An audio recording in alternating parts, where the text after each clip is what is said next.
The fancy new remix. Well, if we get the fancy new remix, there's nothing we're going to. At least we're being consistent with your inability to properly play the. It's trailer. not me. It's the internet. What's up, folks? It's not the internet. It's you. We are live. This is a Sidekicks show live. Hey, yo, Lewis is in here right off the bat. So, guys, thanks for joining us. This is our last show before the holiday. Yeah. Oh, we're here next week, right? Yeah, we're here next week. Yeah, because the show must go on. So we're gonna have some fun. We are going to attempt to roll the intro, or we're not going to attempt to roll. Well, we can. Yeah, well, we can give it a second. Hey, John, I just wanted to say, how are you? Hi, I'm good. I'm good. Yeah. No daycare is gonna be happening in a couple weeks, so I'm gonna be locked in with 2 children. So we'll see how that goes. Yes. Well, get your dating on now. Yeah. If you're sufficiently pickled by the time daycare is supposed to be in and not, you'll be great. You don't even worry about it. All right, John, you want to kick it? Hold on. Do I want to kick it? What's up, Fraser? Let's kick the intro and hopefully it works. Hold on. Oh my God, what's going on here? All right, here we go. Intro, folks. Let's go. Good.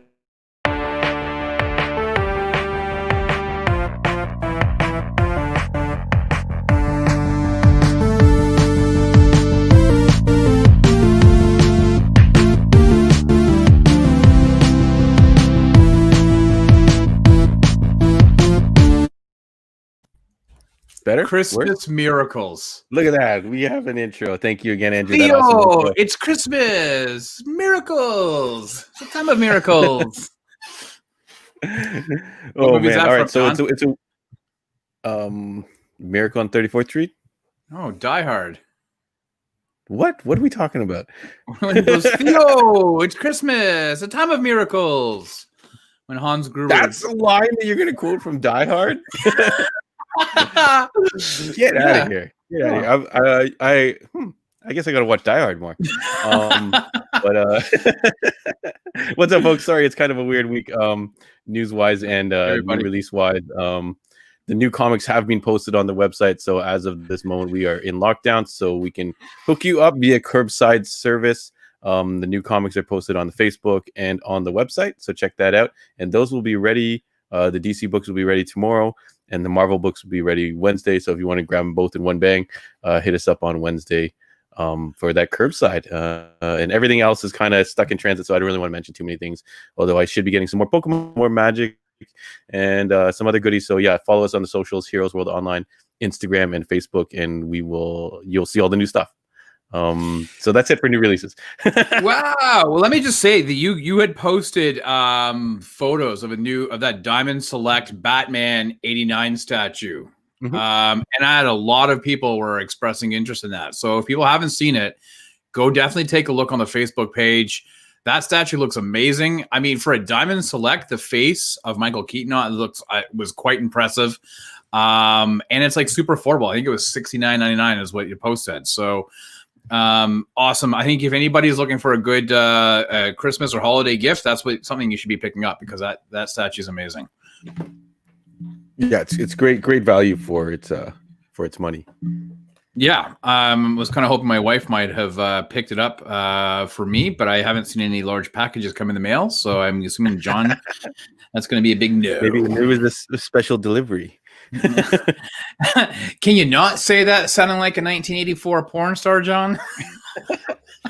I don't know. I don't have any frame of reference, Rob. Oh man, hey, we can just quickly chat a little bit about the news. I mean, there's not really much. We are in that lull of not much breaking news. We discussed a lot of it in the last week's podcast. We talked about the Disney Investors Conference and all those MCU shows and all the Star Wars shows. We will be talking about the Mandalorian. No, we talked about Mandalorian yesterday in yesterday's episode and podcast. So I guess we can kind of announce, if you've listened to that, then we're good for the ending, right, John? We can discuss the after scene credit. It's been in the news. It's been in the news today. Yeah, let's keep it light. But yeah, so let's talk about, I guess, the follow-up show, because that is in the news. Yeah.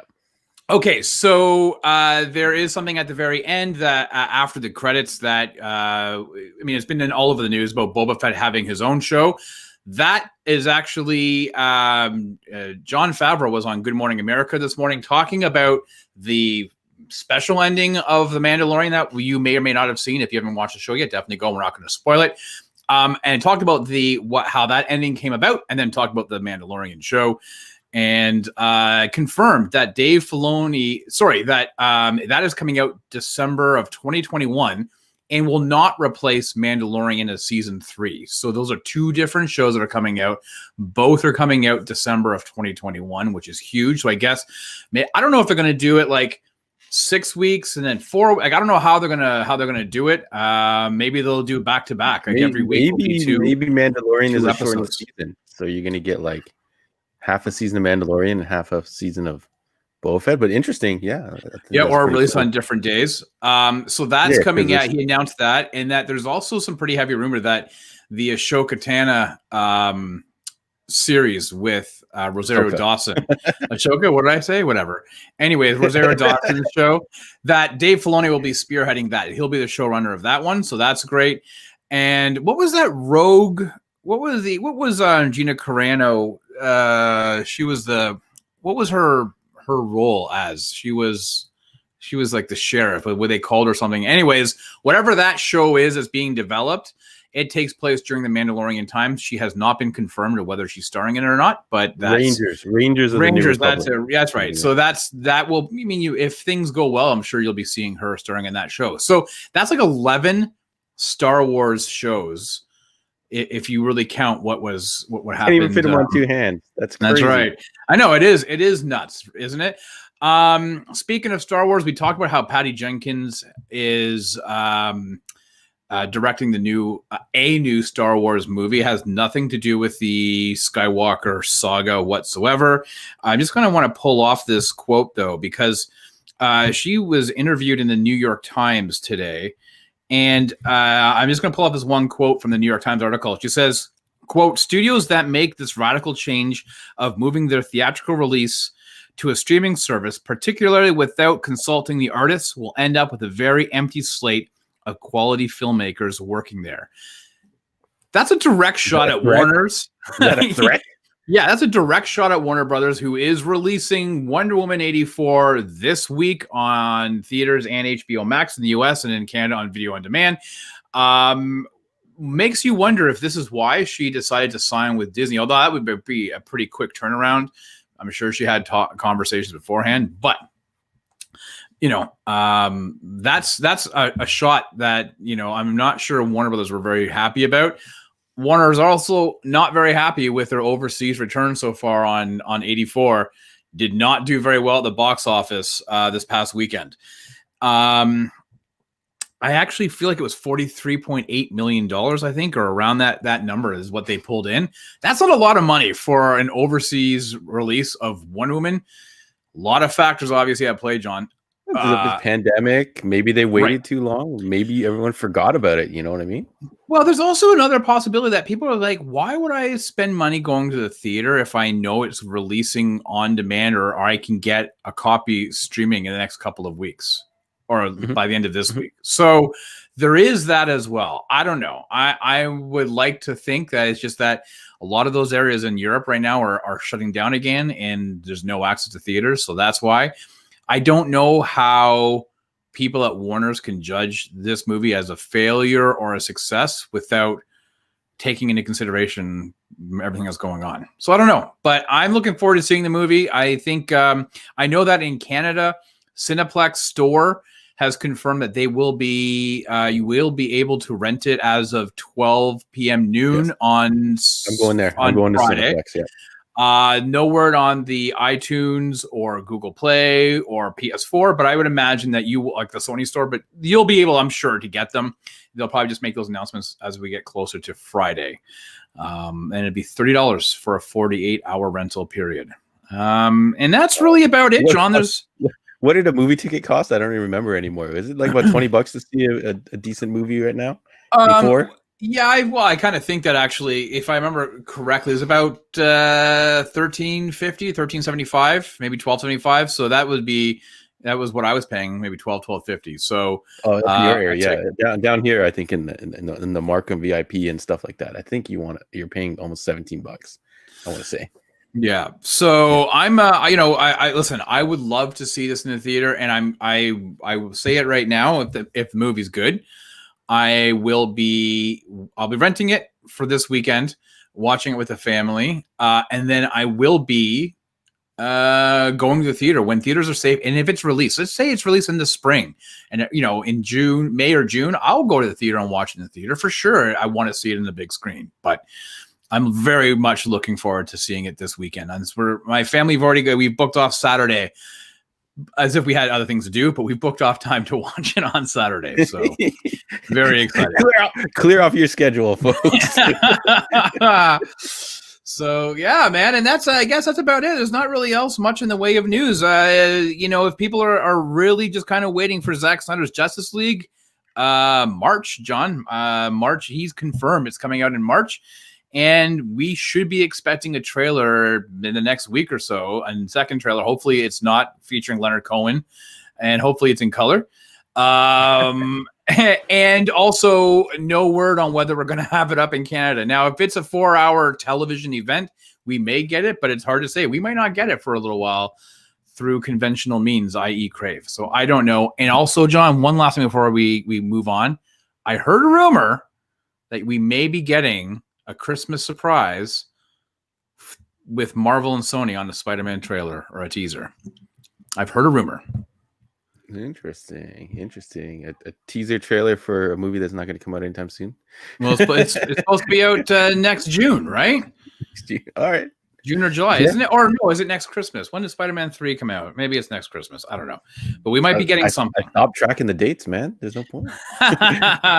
So that's it about news, man. It's been really light because guess what? The big jolly fella's coming down in like 4 more sleeps, John. So that's about it, man.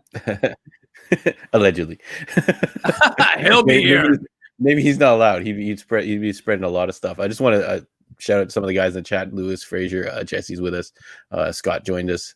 And Jonathan's in the mix. And they were saying the VIP experience at Cineplex over here was about $25. Okay. And that was the big cushy chairs. And that's very similar to, I'd say, a home experience.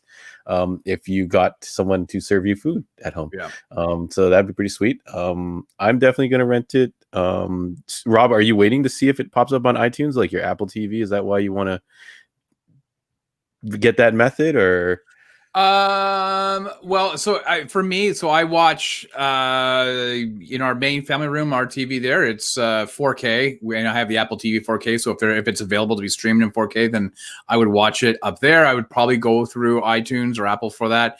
If not, I would be in the basement on the plasma, with the family, a bit bigger couches, and we would watch it, in the basement. And I have my PS4, but again, I could run, they don't have like an app for the Cineplex store for that stuff. So I don't really want to be streaming it through my phone to the televisions. So I would probably just go with Apple for myself.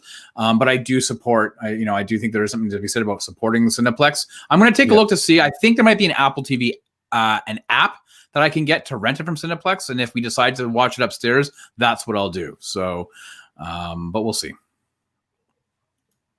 Yeah. My concern, it's the same thing with whatever gear is hooked up to your whatever. If it's not convenient, but I would like to support the Cineplex and grab on there. Looks like Andre's in the chat too. So do we want to start talking? Well, let's talk a little bit about the podcast coming up on Wednesday. The feature is Rob's Jam. I know. I actually put it away. I had it all set up. A Christmas classic. We'll give people in the chat for a second. What is the best superhero Christmas movie? We'll give you a couple seconds. Do you have any wrong answers to throw out, Rob? I had suggested Die Hard, but everyone always shoots me down and says John McClane is not a superhero, which I think is wrong. And Jingle All the Way, I would love to throw into the mix, but again, not a true superhero. One of my favorite movies every year. Really? I can't. I love Jake Lloyd. Does it have Jake Lloyd in it? Oh, it does have Jake Lloyd in it. Yeah, it's got, but it's got Sinbad and Arnold. And look, there we go. Okay, so Fraser got it. We're talking Batman Returns. Yeah, it's an amazing movie, 1992. Tim Burton classic. Phenomenal. What is Tim Burton's resume again, Rob? If you, I hate to put you on the spot again, but Batman Seriously? 1, Yeah, Batman so Returns. Batman Returns. He didn't direct the Nightmare Before Christmas, but it is his vision. Yeah. Edward Scissorhands, Beetlejuice, Ed Wood, Big Fish. He was also this close to directing Nicolas Cage in The Death and Return of Superman. The Planet of the Apes with Mark Wahlberg. God, there's quite a few. Tim Burton has run the gamut on a lot of those movies. Okay, without spoiling the podcast, so we do want you guys to tune into the podcast and find out if we in fact think that Batman Returns is the best superhero Christmas movie. What is your favorite Tim Burton movie then? Is it in fact Batman Returns? I'm just Charlie and the Chocolate Factory, Sleepy Hollow. I forgot about some of those ones. Oh, Sleepy Hollow. That's right. He just did Dumbo. He did the remake of Dumbo, which I haven't seen. And Pee-wee's Big Adventure. That was his first movie. Okay, so would I say that is Batman Returns? I watched a lot of Beetlejuice as a kid. Like I watched it a lot. I haven't seen it in a long time. Same with Edward Scissorhands. I'm gonna have to go with Batman Returns because for reasons that are explained in the podcast, I have seen this movie a lot. So I'd probably have to go with Batman Returns. I think mine would be a toss-up between Beetlejuice and Scissorhands, because I think those are probably the two that I've seen the most. I think Scissorhands might be a little too out there for me, so I probably would choose Beetlejuice, but I feel like I'd have to watch them again and have them show down. Oh, look, someone. Okay, let's jump in the chat quickly. So Jonathan Yo says if Hawkeye's a superhero, John McClane is most certainly a superhero. Nope. John McClane is a police officer. The only time he becomes, Jonathan, just listen to this logic. The only time he becomes a superhero is in Live Free or Die Hard when he jumps onto a jet off of a highway. He physically lands on a jet. At that moment, John McClane is no longer the everyman cop. He is now a superhero. So I would agree with you, but not Die Hard proper. I believe he does ramp a car off of something and crashes it into a helicopter. No, that would be Terminator. No, I think I think he does that in Die Hard as well. How can he ramp a car off when he's up top on Nakatomi Plaza? There's no cars up there. Not Die Hard 1. Die Hard, Live Free or Die Hard, or whatever the hell the name. Okay, yeah. Die Hard 2. Sweeney Todd. I don't know if did you see Sweeney Todd? I know it's a Johnny Depp movie, right? Yes. Yeah, Johnny Depp, it seems to be his muse almost. Like they've done a lot of movies together. Mars Attacks. That's Tim Burton? Yeah, it is. And I completely forgot. I remembered that. Yeah, it was Tim Burton. And I quite enjoyed that as well.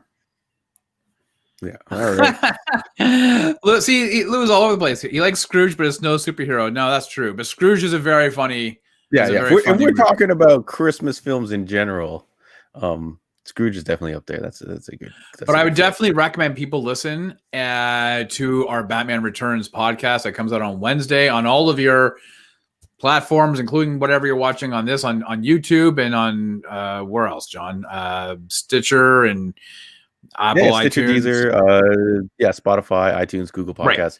Right. The audio is a lot of fun to listen to if you guys don't have time to sit down and watch a video, and you can even put us on like double speed if you really want to hear us talk fast. But I would really recommend people rewatch Batman Returns. I'm telling you, it is an amazing Christmas movie with a superhero. we had two other options. Do you remember what they were? Ooh. No, lost it. Okay. Iron Man 3. Iron Man 3 and Shazam. Shazam, yes. I have not seen Shazam. I should have voted for that because I actually want to see that one. I just had it. I just played it. I just watched it the other day when I was like finishing up work. I had it on in the background because it takes place at Christmas, but I wouldn't say it counts as a Christmas movie. Iron Man 3, typical Shane Black. John, do you know who Shane Black is? He is the guy from Predator, right? Who had the big machine gun and the first guy to die. That's right. Do you remember what his famous movie he wrote that takes place at Christmas? I want to say it's Die Hard. Lethal Weapon. Lethal Weapon. Okay. Oh, Guess he wrote. How old is this guy then? He's not that old, man. I think he's like now, and he's in his like I think I've seen pictures of him, and he looks like a youngish man. So Lewis is going to jump on. 59 years old right now. He's going to say, "Have I watched Shazam?" I think when it released in theaters, there was another movie that was competing with it, and me and my crew opted to see the other movie, so we didn't get time to see Shazam, and then people proceeded to smash it to bits on the internet. So. I will say that I saw it in the theater with my son, and we both came out going, and it was a late show, admittedly. So we were both tired. And then, but seeing it at home, I loved it a lot more than seeing it. And this is a movie, Shazam, I feel, and maybe the people in the comments can either agree or disagree, but I feel Shazam gets better with age. Like, I feel like the more I see it, the more I enjoy it. So I think the problem with it is they showed off a lot of the jokes during the trailer. So I feel like it's very similar to Deadpool 1. I think Deadpool 1, they showed a lot of the punchlines in the trailer. So you wrote it later on. Hey, Jonathan, you mentions Kiss Kiss Bang Bang. I was actually going to say he wrote Kiss Kiss Bang Bang as a total guess out of left field. But anyways, should we get to, is everyone here to talk the worst movies, or do we have anything else we want to talk about first? Yeah, I don't think so. I mean, I'm looking forward to getting into this conversation, John, to see how it all plays out, because I've watched both of these movies within the last 24 hours. And I'm not going to give away what my pick is to move on. I'm just saying, John, that one of these is a clear winner to move on to the next round. Okay, so if you're new to the show, we're talking worst movies. So this sprung out of our conversation with you guys, the audience in our chat, and we were talking about what is the worst comic book movie. So we decided to make a list with everybody's input, and we made that list, and I threw it into a bracket. So I'm going to pop the bracket on the screen here. So we have a bracket. So it was a 16 movie bracket. We eliminated some movies before they even got to the fight. And then we have gone through round one, and we pushed through the winners there. So in round one, Green Lantern beat Howard the Duck. Which I don't agree with, but that's fine. Batman and Robin beat X-Men Last Stand. Daredevil beat R.I.P.D. X-Men Dark Phoenix destroyed Jonah Hex. Catwoman easily defeats Ghost Rider.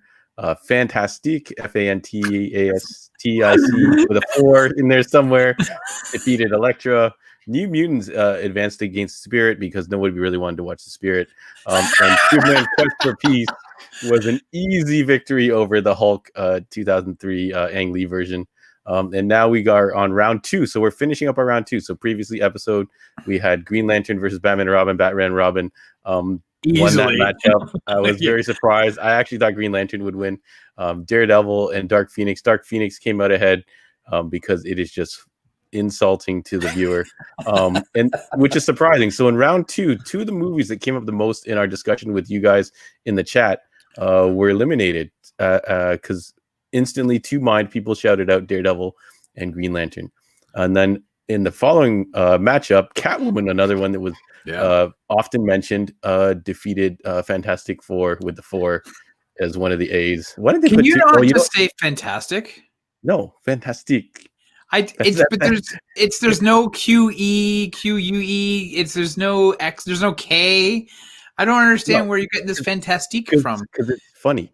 Anyway, Catwoman wins because it is ridiculous. And now we are on the current matchup, which features brand new Kid on the Block, New Mutants, released in 2020, but filmed back in 2018, I think.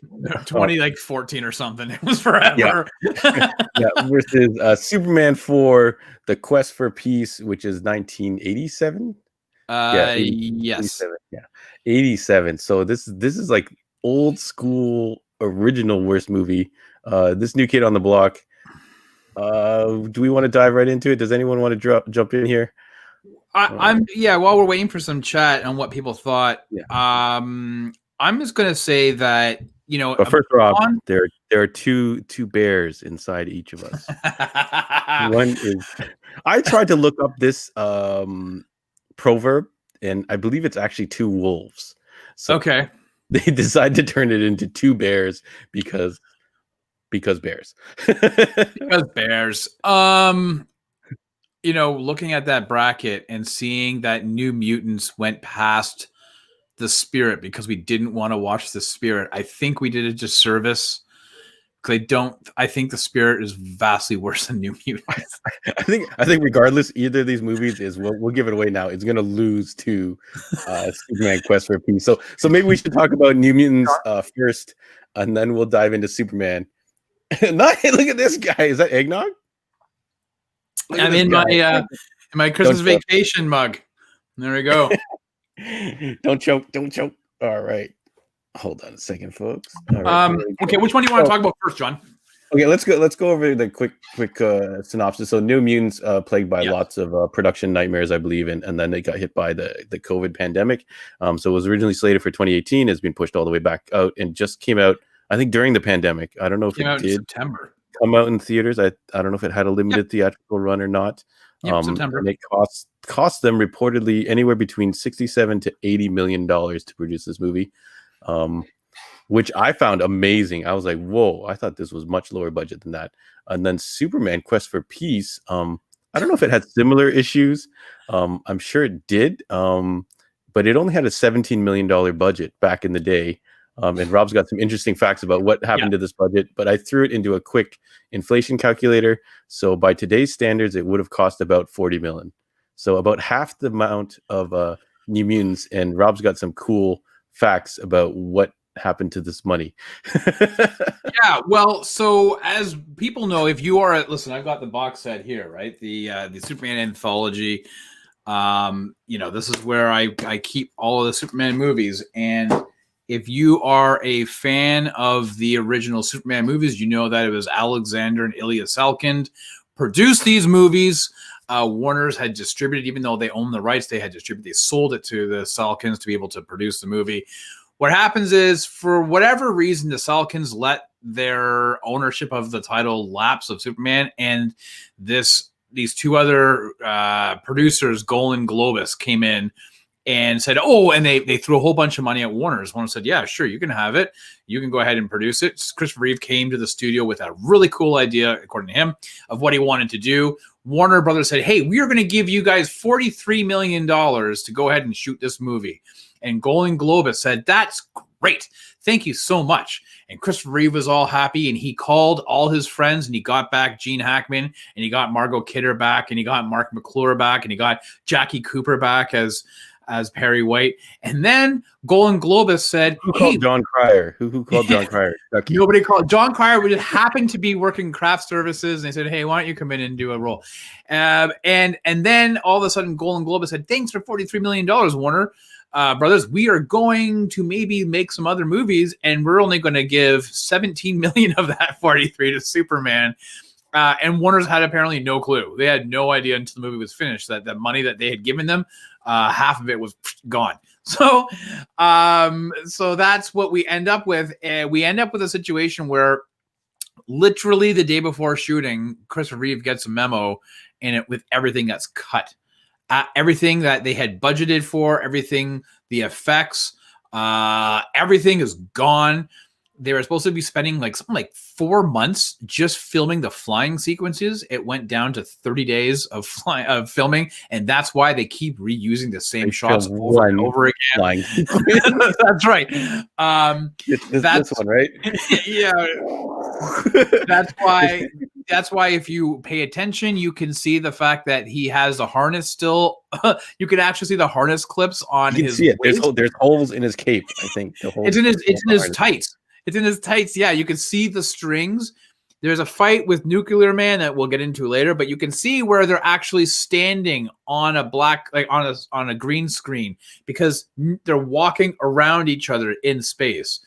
So this is what we were left with. The last thing I want to say is this.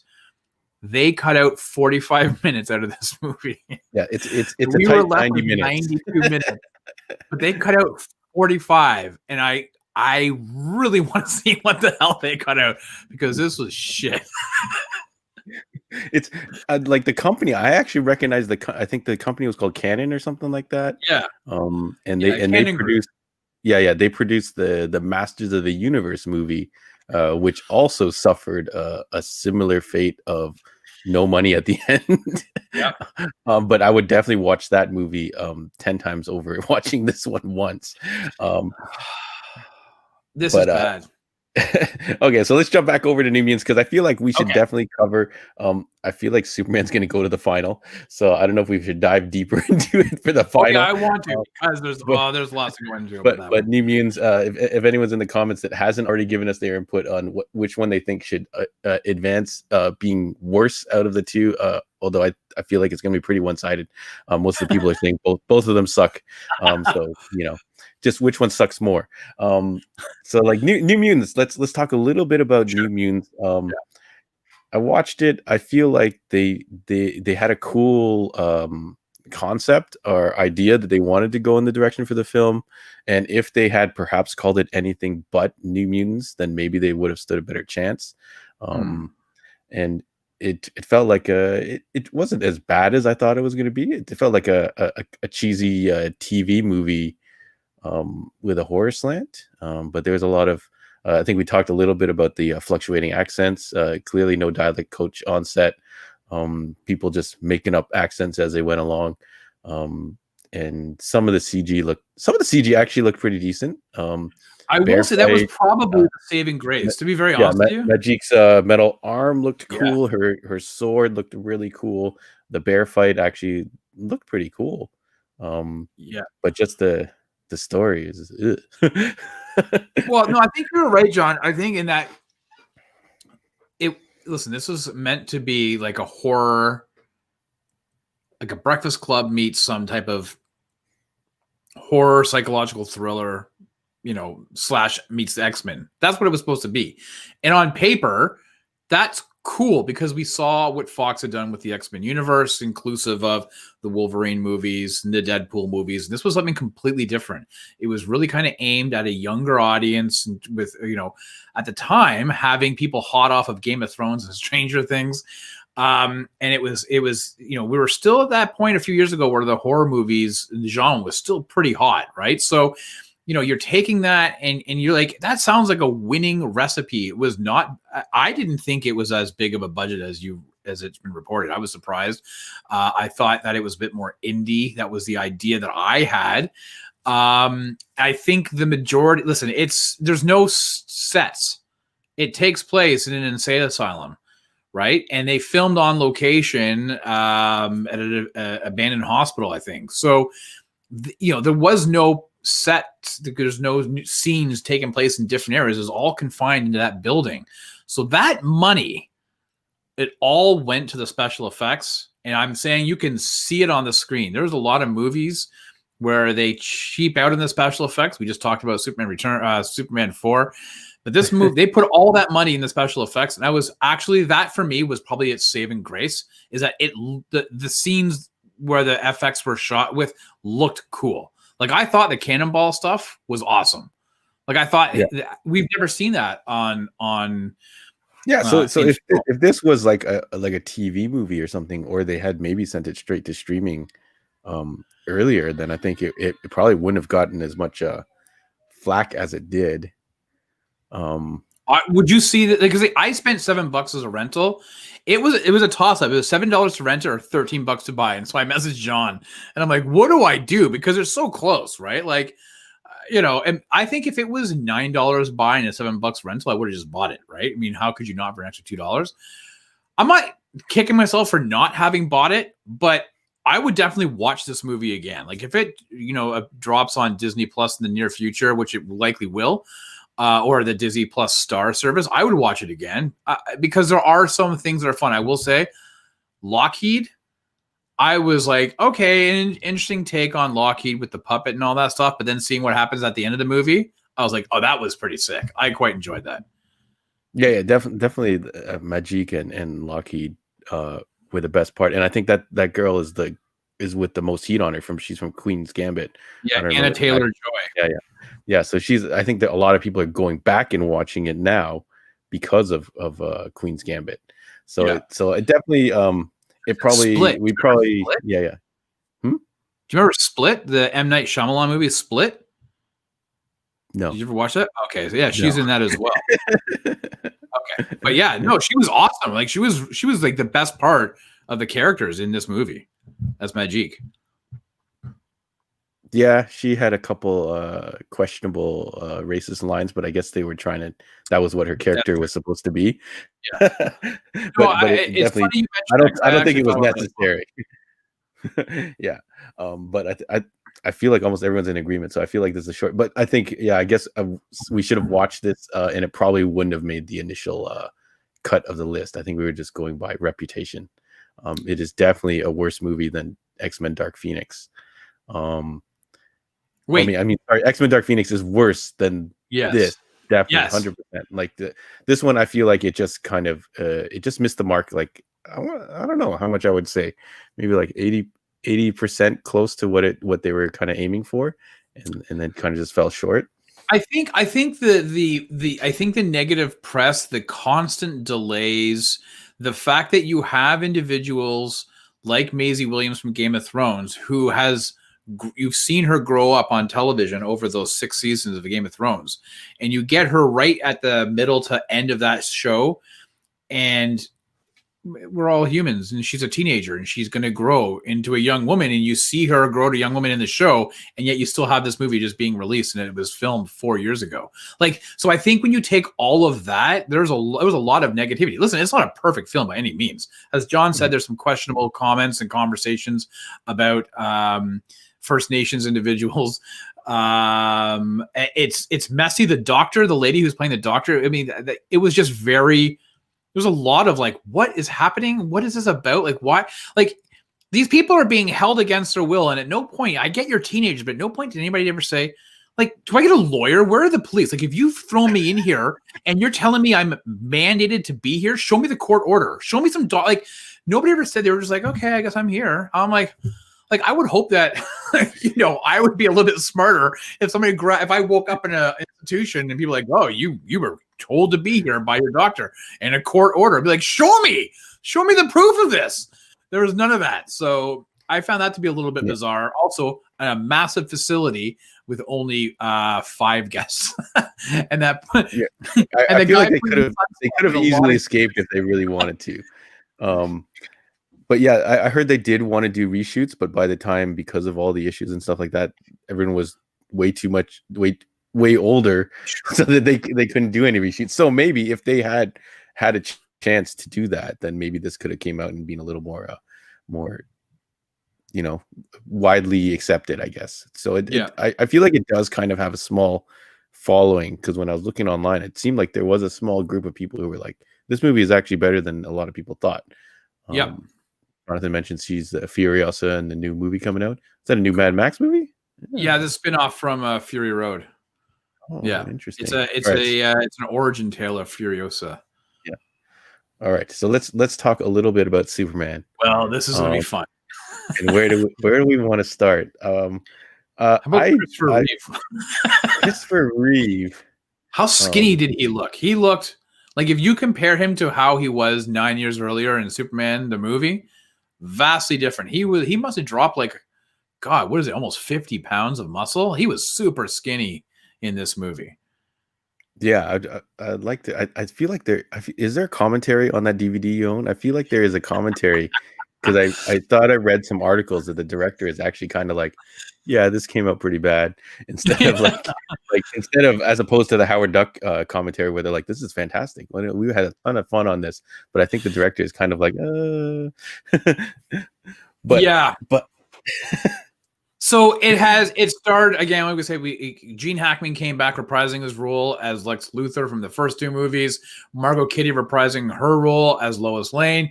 Mark McClure as Jimmy Olsen. Which I don't know, how do you do like a pint-sized Jimmy Olsen when you're in your 40s, but that's fine. You had Jackie Cooper again reprising his role as Perry White. So everybody had obviously aged, right? I mean, it's very obvious, even though there was only 9 years between the releases of these movies. They looked like they aged fairly more. But hey, man, it's the 80s, right? and starring Muriel Hemingway as Lacey something or other. She was what happened was essentially the Daily Planet was being bought out by a conglomerate, which we've seen in the comics 1,000 times, and they wanted to turn the Daily Planet. So the movie opens, and it's actually a pretty cool kind of concept. There's Clark selling the farm, right? And he doesn't want to sell it to like corporate. He wants to sell it to another farmer. And then there's the Daily Planet getting bought out by like a gossip like kind of thing. So they had like some cool ideas. They clearly did not make it to the limelight or the central theming of the movie. I actually had to stop the movie at one point. I don't know if I missed some parts in one, so Rob can probably fill me in. But there's a point where Lois comes in, and Superman as Clark Kent walks her off the top of a building and reveals to her that he is in fact Superman, and takes off his glasses, and she's like all happy about it, and they're flying around, and he even like jokingly chucks her into the atmosphere. It's like, whoa. I had this, right? So she comes over to talk. He feels he's all depressed, and she's like, Clark, it's going to be okay. And he steps on top of the ledge, and he's like, no. And she goes, no, it's not that bad. And he holds her hand, and they fall off the building, and she's very clearly standing on a box, flailing her arms like this, right? I didn't even notice that because I was too busy going, is Superman getting his jollies off of revealing his identity to Lois? So he all of a sudden turns into Superman, and he flies her back up to the ledge, and he's got his glasses. And she's like, oh my God. And she takes his glass off. She hangs it on her robe or whatever she was wearing. And then they go flying. That was a really weird shot. and as John says, they go flying. And what they've done now, they've just taken stock footage of aerial footage of passing over farms and over mountains. But they're passing over these mountaintops, and they're holding on to each other. They're kind of almost poorly recreating that flying scene from the first movie. And then he lets go of her. And in the first movie, they're holding on to the fingers, and the fingers start separating, and then she falls. In this one, as John says, he's holding her, and then he pushes her. Like, he literally pushes her. She's screaming. I feel like he actually makes a noise too, kind of like, whoop. Yeah, he's like, like that. She's screaming in bloody murder, and he's like, and he flies down to rescue her. And then, after the flying is all done, he takes her back to the apartment building and explains, I wish I could tell you these things. He goes, you can trust me. And then he roofie kisses her for the second time in her life. He roofie kisses her, and she has no memory. Yeah, and then she's like, "Oh, I feel kind of like cold and stuff like that." And he's like, "Oh, I don't know what you're talking about. Let's go." And he for the nerdy farm boy, he's wearing like an all white suit, which is kind of fly. But anyway, so he has had this power. Like, do you remember where it showed up previously? Like, is it from Superman 2? Superman 2? Superman 2. At the very end of Superman 2, because they had just spent the night together at the Fortress of Solitude. She goes back. He fights Zod and the villains. She was captured, remember?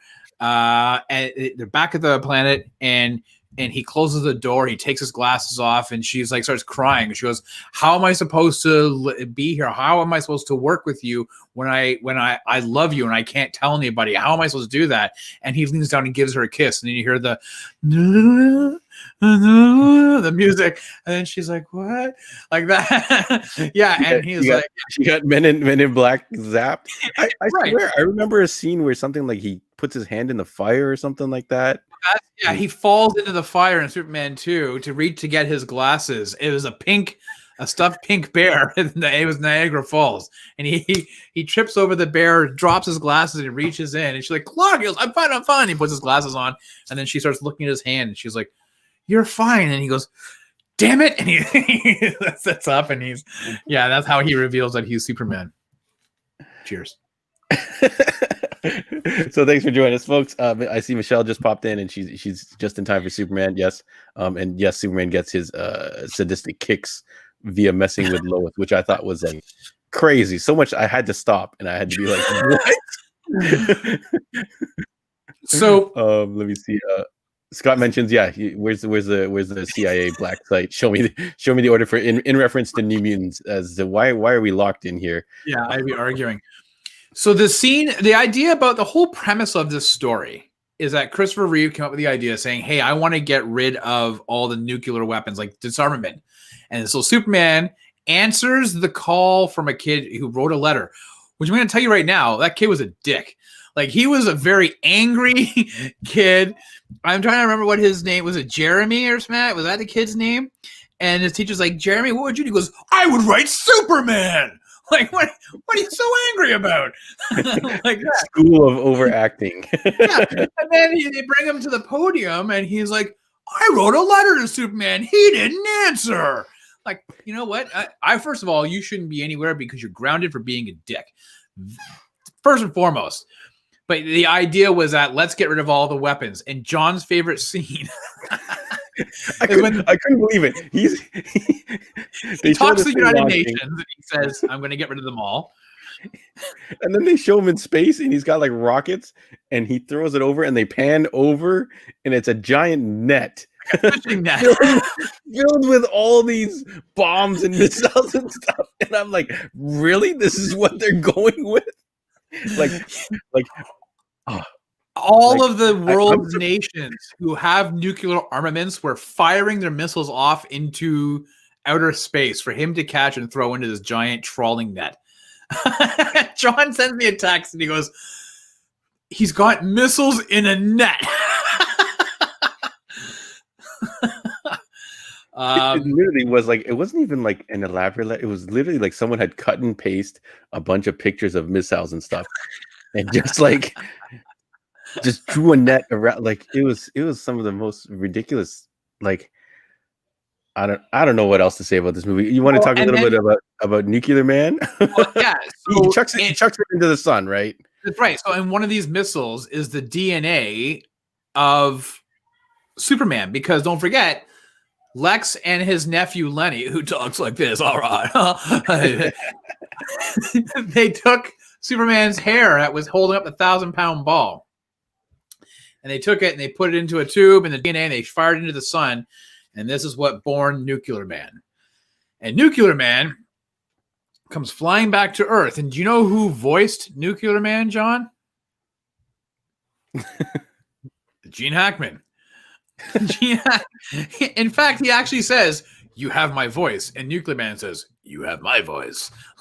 So it was Gene Hackman voicing Nuclear Man. He took it up an octave. Which the first scene you see of Nuclear Man, when he's walking into penthouse, Alexa's penthouse, he walks by an area where there's no sun, and he automatically depowers. And I tell you, that apartment was still pretty lit up with lots of sunlight. Like, you don't need to have direct sunlight. That's not how solar panels work. So off. Yeah. Powers off. He would not be effective during the night.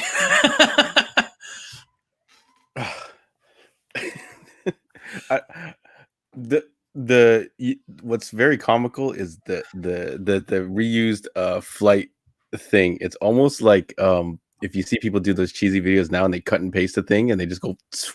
I'm like, I want to know how much that took out of their hot $17 million budget to cut and paste these flights. They use it a lot, right? Like every flight scene, I think they use it. Yep.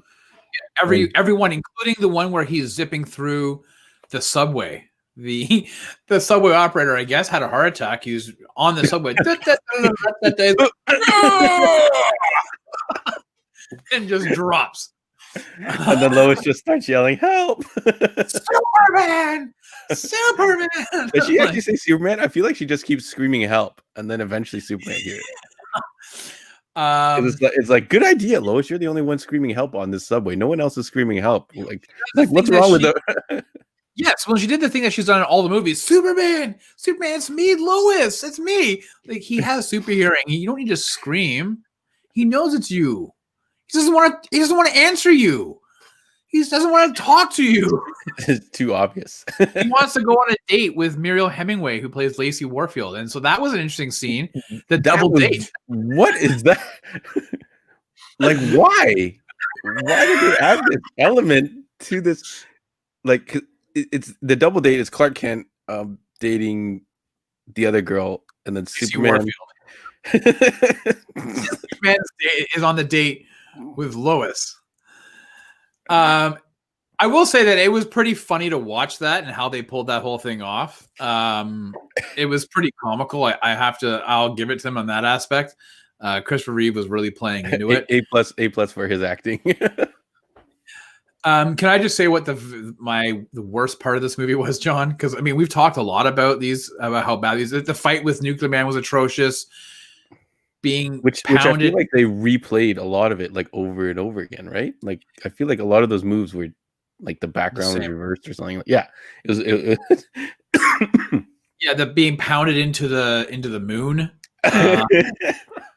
Don't forget, he took an elevator cables and he flew it up into space, which is what he did in Superman 2, right? He flew the elevator with a hydrogen bomb into space, caused the explosion, which released the 3 Kryptonians. So they stole a lot from every other movie that preceded. There's only 3 of them, and they took everything that they could from all 3 of these and put it into this movie. The fight with Nuclear Man scene is atrocious. He gets cut, the scratches on, and he gets kicked from here to high heaven, and somehow his cape falls off and lands on the Statue of Liberty. He looks atrocious. He's got the final piece of the Kryptonian just from his ship. From the intro scene, why did the ship disappear? Did it just disintegrate, or did he have another power that we've never heard of? Well, he might have had the same power that he used to replace the bricks on the Great Wall of China by just looking at it, and they all built right back up. I wonder what, because this has happened several times in the Superman franchise, right?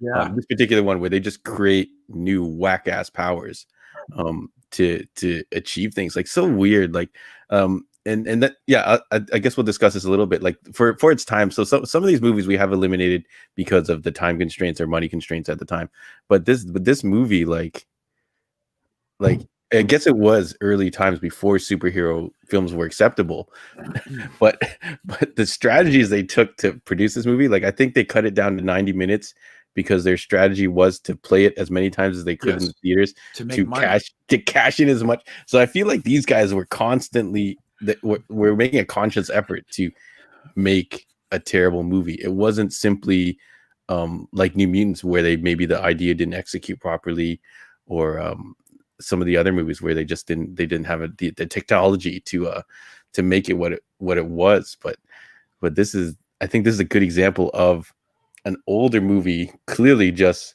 effing things up because of greed, or I don't know what to call it. Well, I think towards the end of the movie, when you have Nuclear Man has kidnapped Lacey Warfield and they fly into space.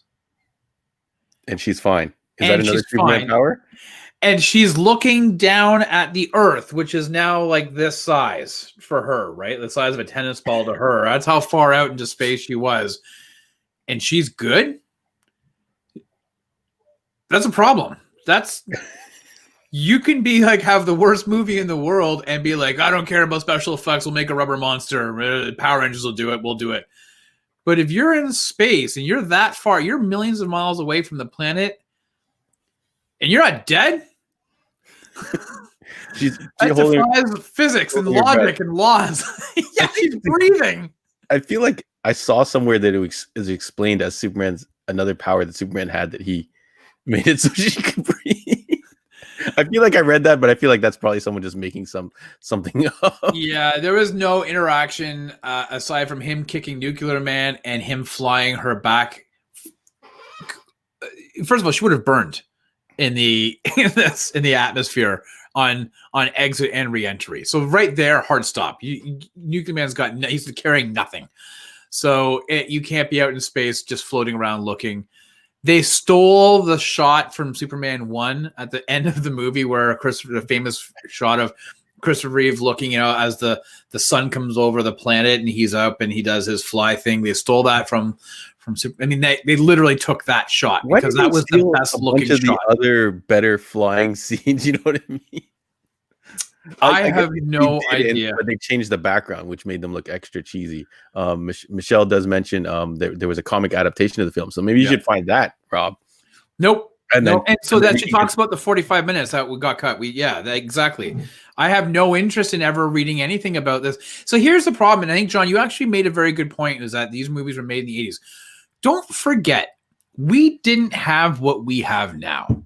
So we only had, this is before Batman 89, we only had 4 Superman movies and a Swamp Thing Returns from like 84. So we had nothing, right? So a bad Superman movie was better than no Superman movie. Do you know what I'm saying? Like, a bad comic book movie was better than no comic book movie. So we were happy to have this. So I watched this movie a lot as a kid. I mean, I guess I would have been 11 when it came out. So I watched it in my teens because there was nothing else. We had nothing else. But then as things started happening and these movies started, being produced, you had Batman and Batman Returns and everything else, your rewatchability on Superman 4 decreases substantially. Now, compared to what we have now, for everything people say about Man of Steel, I like the movie, or Batman versus Superman, I like that. Comparison to Superman 4, there is no reason to ever watch Superman 4, ever, because you have a plethora of other titles to watch. So that's the reality. That's why we also don't want to rewatch Batman and Robin, because it just doesn't hold up, and neither does this movie. It is atrocious. It belongs on this list, and I suspect it is a serious contender for the number 1 spot. The number 1 spot. So we're gonna wrap the discussion of this up, because I feel like it's very one-sided. So the long story short, New Mutants is actually not that bad. Superman Quest for Peace is as bad as you remember it to be. Or worse. It's actually worse than you remember it to be. I think you're probably right. I remember not being super keen on it when I was a kid, even though I did remember watching the him versus Nuclear Man several times. But we're going to talk about it a little bit more. I guess we'll leave the wrap up of this do you want to leave it to next week, Rob, or you want to decide? Well, yeah, because it's the 28th and there's not going to be really any news, not something breaking and so that. So we'll probably finish it off, because we'll be arguing our final 2. I would love for those who are listening, if you're live with us now, thank you so much for staying and watching and commenting. For those who are listening after the fact, if you didn't catch us live, please leave comments in the YouTube comment section on Facebook or on wherever you're listening to this. Let us know what that final 2 bracket should be. We have Superman 4, The Quest for Peace, and Catwoman facing off against Batman and Robin, and X-Men: The Last Stand. Excuse me. So Dark Phoenix. Sorry, the worst of the X-Men movies. So you've got 4 movies. We need to whittle it down to those X-Men. 2. Yeah, we do. Yeah, so we need to whittle it down to 2. Michelle did pop in. She said it was pretty rough for me when it came out, and only saw it once back and never again until DVDs came out. And I was actually surprised that this does exist on Blu-ray. I'm like, sometimes movies I feel like they should just left them, but I guess maybe there's completists. Yep. Rob can attest to that. Yeah, there's completists. Look, this is a set. I feel like they forced you to buy it in the set. If there was a Superman 4 separate Blu-ray disc that you had to purchase, would you have purchased it? I did on VHS. I had all 4 on VHS that I had purchased individually. I only kept 1. Okay, so we'll wrap that up. We'll leave that for you guys. And I do want to bring up one more thing. So back to our Batman Returns podcast. It was something I forgot to mention. We talk a little bit about in the podcast. So this Wednesday is our Batman Returns retro review. Is it in fact the greatest superhero Christmas movie that we have access to? And Rob mentions during the podcast that they weren't happy with this movie after, and that it wasn't going to sell toys.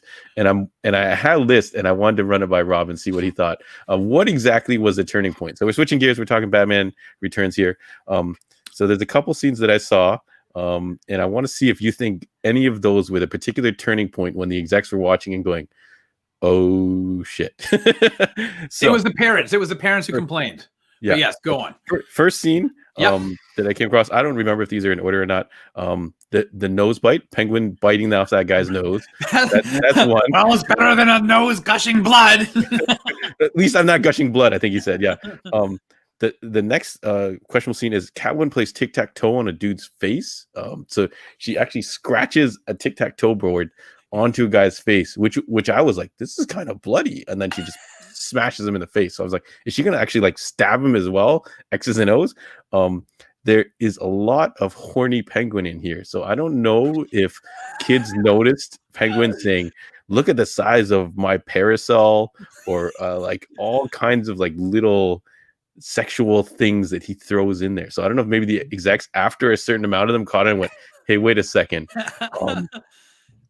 And then there's a point in the movie where one of Penguin's goons is like, "Hey, killing babies? I don't know if that's a good idea." And Penguin just straight up murders him, like just shoots him, and he just falls in the water and floats away. And you're like, okay, I know this is a movie that's like superheroes and it's kind of dark, but he just straight up just shot that guy and murdered him. And then the goop in Penguin's mouth, like just in general, he's just talking, not even at the end, when he's just talking in general, there's like green slime in his mouth. Right. Yeah. And I'm like, and I actually kind of want to know what that was. If they just gave him some gel and stuck in his mouth, but it's pretty scary. And then the last scene I could think of was when when Batman's looking for Catwoman, and he rolls over a dead Shrek, and he's like a skull with two eyeballs. And I remember as a kid going, "Whoa!" Well, yeah, Michelle Pfeiffer takes the taser, right, and then she grabs onto the electrical wire. He goes and gives him a French kiss, and fries Max Shrek. Yeah. But you don't see him, like you see them getting fried, and then everything collapses, and the Batman is digging through the wreckage after and rolls over a burnt to a crisp dude. And you just and it's pretty graphic. Like you see, it's a skull basically. So I don't know if you think which one of those scenes maybe popped up, and the execs were kind of like, okay. So no, I actually, so first of all, we can go backwards. I think that the burnt skull thing was already done in Batman 1. If you remember, Jack Nicholson he has the buzzer, electric buzzer, and he holds it, and the guy's like, "Oh," and he goes, "Oh, get a little hot in the collar here," like that. And so it was the exact same prop. Okay, so they were maybe okay with that. They just put the eyeballs in and the Christopher Walken hair on it. That's right, exactly. I think that they were fine with Catwoman with the Tic-Tac-Toe thing. I think what it is 80% of the scenes you mentioned, John, are all involving the Penguin, and I think that is what turned the tide for parents and probably the executives, and the toy companies, was the portrayal of the Penguin. He was gruesome. He was overtly sexual, creepy, scary. He was not the Penguin that people remembered with Burgess Meredith from the 66 show, right? I think that's what people were expecting. The Catwoman, if you only had Catwoman and it was, again, with Michelle Pfeiffer, and, I think that people would have been fine with that. I don't, obviously you would have not have the Red Triangle Gang or whatever they were called, but I think it's the Penguin. The Red Triangle Gang is back. Good going, Batman. We'll see. I think we'll see. I think that's what it was. It was the Penguin. The Penguin was my son, who's almost 12. I said, "Oh, I'm going to watch this again. You want to watch with me?" And he goes, "Is that the one with the Penguin?" I go, "Yeah." And he goes, "Nope, I'm out." He's like, "That guy's terrifying." He has no interest. So that's what I think is. I think there's a point where he's just wearing the onesie. And he looks like a giant egg. Yeah, he looks really weird. You see like a bone from his back, and you kind of see his butt is very pronounced and stuff, and it just looks really creepy. He's all dirty. He looks soiled himself practically. It's pretty dirty. Let me show you my French flipper twin. So Freddy Dude mentions, he was the best Penguin. Yeah, his portrayal, was actually very good. Definitely over top, but I think it was very good. But we're mostly discussing like where they decided, oh wait, we kind of now we got to get Joel Schumacher in to kidify everything. They went off the rails with that. And bright neon lighting, like Catwoman's apartment with the neon lights and stuff. Right. Well, eating the fish, like it just like the fish, the tendrils from the fish, everything. Like it was a disgusting portrayal. Right. That's what it was. And also the movie starts off with the fact that his parents are afraid of him. He's a freak, and they abandon him. They chuck him into the sewer. So just right there, that just goes to show, like, it really was a problem with Batman Returns in terms of it selling any merchandise or being appealing to a mass market. Stopgap in the first minute, all because of the Penguin. That's it. Right. So. Yeah. Jonathan Yo mentions the clowns were terrifying too. Yeah. Those clowns were pretty creepy. Michelle said, part and parcel for clowns. Yeah. Michelle mentioned she loves Returns favorite, and she mentions that I don't think parents were rushing out to buy the kids' toys. Yeah, like it had, like, I think Rob mentions in the podcast, it has a genre, like a feel to it, a genre, a vision to it that is definitely I think has merit. Yeah, I think it has merit. It just not in a Batman film. Yeah, I will say, and I said this in the show, is that this is probably, for me at least, the most comic booky in terms of like taking panels from a comic and putting it on screen. The posing that Batman does, the facial expressions, all that stuff. It's very, like, it's almost beat for beat how you would see it in a panel of a comic book. But I completely understand why some people just don't like it, or they find it terrifying. But man, it's good. It's so good. I love Batman Returns. So that podcast will be out on Wednesday, 9 a.m. It'll be up on YouTube as well as our listening services. So thank you very much for joining us, guys. Before the holiday, it was very fun to chat with you guys. We'll have to come up with another topic after this is wrapped that we can get everybody in on. So this will be wrapped, John, next week. Yeah, we'll close out the year. Wonder Woman's coming up in a couple days, so look forward to Heroes World Podcast Wonder Woman review, and then we will have to determine what we're going to do for the Sidekicks show here. So definitely, everyone shoot us your suggestions. I highly recommend Arnold Schwarzenegger or Jean-Claude Van Damme Showdown, because I don't have to do any homework. I know those movies like the back of my hand. But yeah, Rob, you can follow Rob at Rob Gaudette, Gaudette. Thanks, John. on Twitter and Instagram. You can follow me at jho.heroesworld, jho.heroesworld on Instagram. The store, we're, again, like I said, we're on lockdown right now. We're posting all our new products and pickup times and everything on our social medias. So if you're on the Facebook, Instagram, Heroes World Online, and on the website, Heroes World Online as well. And thank you. Yeah, we do this every Monday. So if this is your first time joining us, if not, we hope that everyone can continue to join us every Monday. I don't know, any other parting thoughts, Rob? No, man, you know what? Everybody just listen, Merry Christmas. This has been one hell of a year, man. So for those who celebrate Christmas, you know, I hope you have a great upcoming holiday. Merry Christmas to you and your family. Please stay safe. We are all in Ontario entering a lockdown in the next couple of days. So if you're not already in a lockdown in your area. So please stay safe. Enjoy the holidays. Drink lots of eggnog and rum just to let the days go by. And man, John, I hope you have a great Christmas, bud. I hope you have a lot of fun with the family. And that's about it, man. I guess we will see you on the 28th and finish this crap off. Yes, no more worse movie. We got to watch good stuff. Lewis does recommend a Keanu Reeves movie bracket. Maybe, yeah. I've seen a lot of Keanu movies, but Arnold Schwarzenegger, I have seen all of them, so that would be much easier. And thanks to everybody. Hey, John, I just want to say thanks to everybody who's always been tuning in and listening and supporting us and all the comments. I mean, you guys are all sitting here right now, whether you're on Facebook or YouTube, I can see the comments coming in, and I want to say thank you so much for being interactive with us and commenting, because if not for you guys and girls, if not for everybody, we wouldn't be doing this. We wouldn't be doing this every Monday night. So thanks for supporting us and supporting the store, most importantly. Yes. All right. Thank you very much, guys. So we're going to play the outro music, and hopefully we will have a guest appearance by Joey sometime in the new year, maybe, or something like that. She's currently in space being waiting to be rescued by Superman. Nuclear Man has taken her. Special Superman powers. Yeah. That's right. All right. We're going to roll the outro. Thank you again, folks, for joining us. Merry Christmas.